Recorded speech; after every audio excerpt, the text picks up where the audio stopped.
Alison Larkin presents The Secret Garden by Frances Hodgson Burnett. Read by Alison Larkin.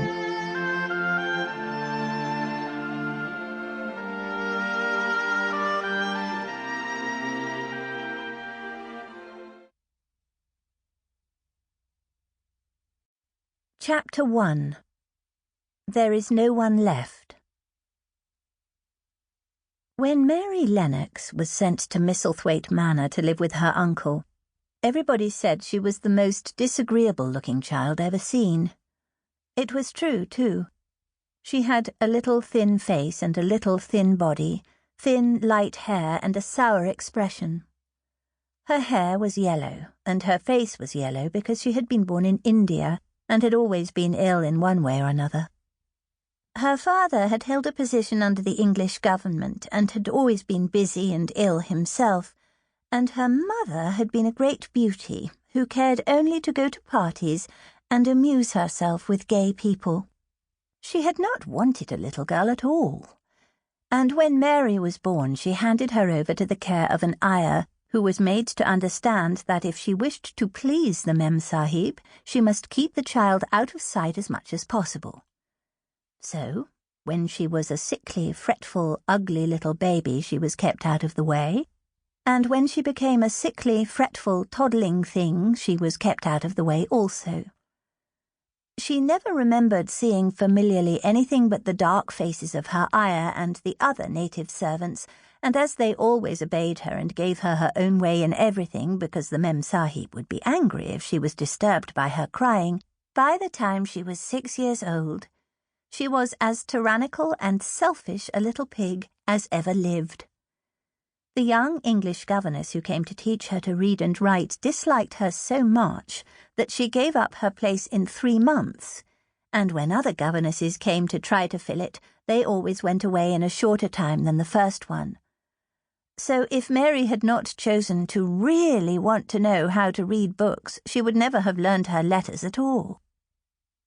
One frightfully hot morning, when she was about 9 years old, she awakened feeling very cross, and she became crosser still when she saw that the servant who stood by her bedside was not her ayah.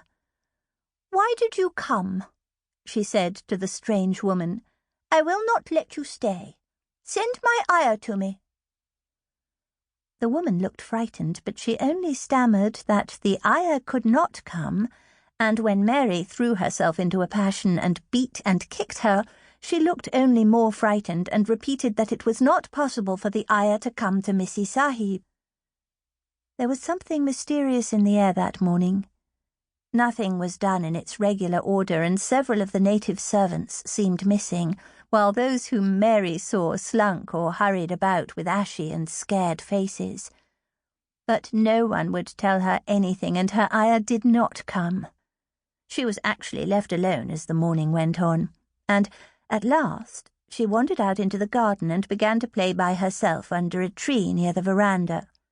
She pretended that she was making a flower bed, and she stuck big scarlet hibiscus blossoms into little heaps of earth, all the time growing more and more angry, and muttering to herself the things she would say and the names she would call Sadie when she returned. "Pig, pig, daughter of pigs," she said, because to call a native a pig is the worst insult of all. She was grinding her teeth and saying this over and over again when she heard her mother come out on the veranda with someone. She was with a fair young man, and they stood talking together in low, strange voices. Mary knew the fair young man who looked like a boy. She had heard that he was a very young officer who had just come from England. The child stared at him, but she stared most at her mother. She always did this when she had a chance to see her, because the Mem Sahib, Mary used to call her that oftener than anything else, was such a tall, slim, pretty person and wore such lovely clothes. Her hair was like curly silk, and she had a delicate little nose which seemed to be disdaining things, and she had large... Sample complete. Ready to continue?